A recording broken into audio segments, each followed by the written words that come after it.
All right, everybody. Good evening. Welcome back to the channel. I'm going to start with Jesse Waters here and move into what Melanie usually has to say and how this video is just as fake as polls that are in Canada right now. Giving an F anymore. Bad news stories, doesn't give an F. This is what his team's saying. He's going to do what he's going to do. He's going to do what he promised to do on the campaign trail. The mood in the White House is confidence. The White House says 47's never felt more confident and happy than in pushing tariffs. It's his lifelong aspiration.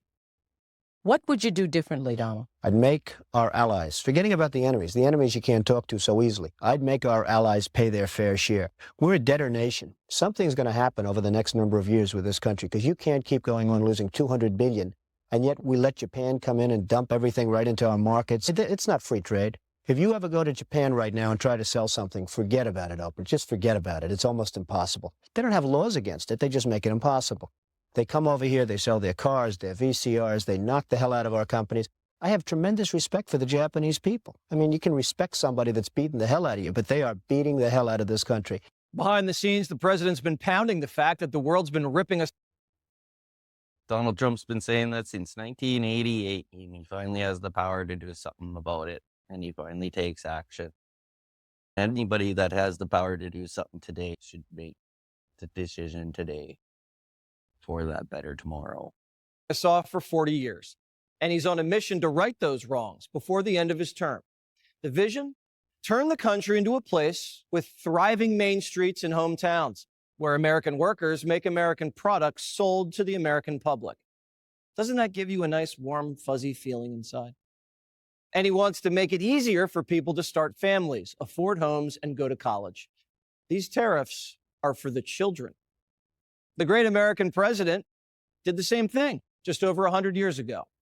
The British were dumping cheap manufactured goods into the country, kneecapping industry, and driving down wages.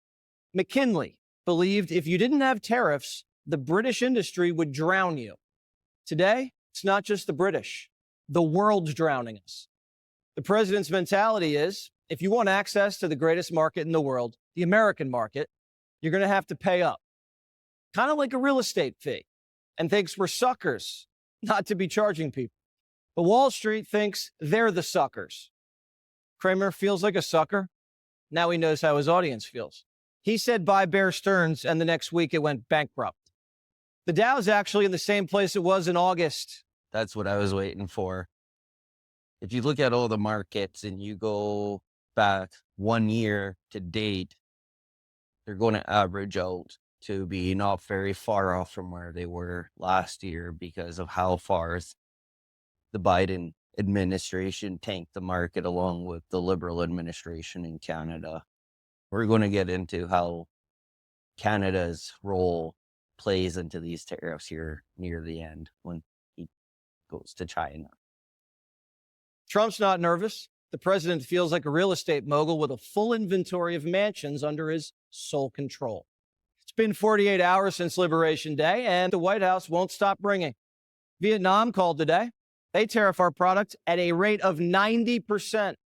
You can't even find an American-made product in Vietnam unless it's an old landmine. Nam says they're ready to drop their tariffs from 90 to 0. 58,000 Americans died there. We should be able to sell them Chevys. Argentina wants to go down to 0% too. Their president says friends will be friends.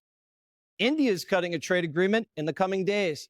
That's over 1 billion customers our companies will get access to. South Korea is going all out to get a good deal, and South Korea knows a thing or two about tariffs. You can't get into that market, and they're an Asian powerhouse. The Europeans are coming to the table. They're willing to drop their automobile tariffs from 10% to 2.5%. And they're... That's interesting. The Europeans are coming to the table. Are they now? So I'm pretty sure Canada and the Europeans are supposed to be all in against Trump and the tariffs. Canada still is. They're promising to buy American energy and weaponry. Japan's tried everything. They've said President Trump will buy more natural gas, more armaments. They said SoftBank's investing $500 billion in America, and Trump said no. Keep going. What else? 47 means business. And the last one, to negotiate, loses. China, in a big huff, retaliated and jacked up tariffs on us. Trump says, quote, China played it wrong. They panicked. The one thing they cannot afford to do. That's what Canada's doing too. Funny. I wonder if it has anything to do with that 250 plus bill Carney just got. Say made in America. And how many things here say made in China? Now do you get it? The White House is holding. How many things say made in Canada? Canada thinks they have an upper hand? No. Nothing says made in Canada in the US. If anything, it's the other way around. Strategy is clear. We're putting maximum pressure on the Trump administration to pull back on any form of tariffs. I think the only strategy the U.S. is putting on the table right now is they want to have strong hands every time they're negotiating with countries, and they want to do bilateral deals. What is clear is the president wants to do a global reset on trade, and it's his vision to do so. I've had conversations with Secretary Rubio about that. And the question is how much political capital is President Trump willing to spend on a recession? Because we know this will hurt the economy. We saw markets tanking yesterday, and we know that this trade uncertainty is going to ultimately affect consumer habits and the investment climate. With all the censorship in Canada, all anybody sees online is the polls in line for Carney, and everybody talking about Carney. If you look at any peer rallies, he's filling airplane hangars big enough to drive his bus in, and then meet thousands of people. Carney has to use mirrors to make an illusion that he's got a few dozen people, yet the polls are trending in his favor.